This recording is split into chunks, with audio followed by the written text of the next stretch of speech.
បាទសូមអរគុណអតិថិជនដែលតែងតែគាំទ្រហាង Garage Gear Sport Shop បងប្អូនចង់ទិញសម្ភារៈប៉េងប៉ុងដែលមានគុណភាពល្អសូមអញ្ជើញមកកាន់ហាង Garage Gear Sport Shop ថ្ងៃនេះលោកគ្រូបិទឈុតដងរកែតរបស់នេះតគូមួយទៀតហើយ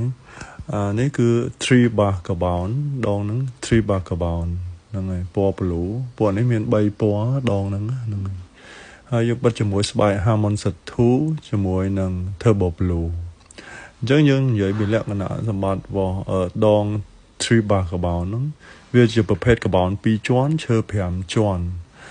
ប្រភេទ carbon ស្ដើងណាពួកហ្នឹងហើយអញ្ចឹងវាអត់លោតខ្លាំងពេកទេដងនេះវាលោតល្មមហើយយើងបិទturbo blue នៅ forehand សម្រាប់យើងអូសកកិតវិលចាក់ធ្ងន់លេងកឹបខ្លីៗដោយសារ turbo blue វាស្អិតខ្លាំងវាអត់សូវលោតទេហើយ backhand យើងប្រើ Harmon Set 2ប្រភេទស្បែកលោតហើយយើងលេងអូសវិលបានដែរមិនដែលវាលោតលឿន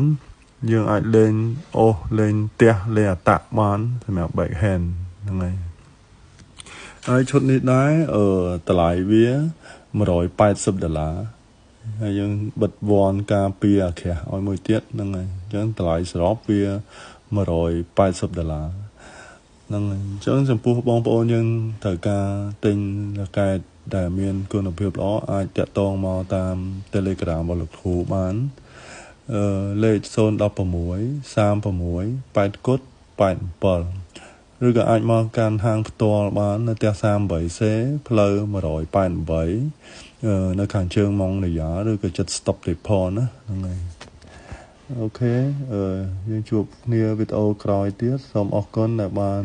មើលវីដេអូរហូតដល់ចប់អរគុណច្រើនបាយបាយ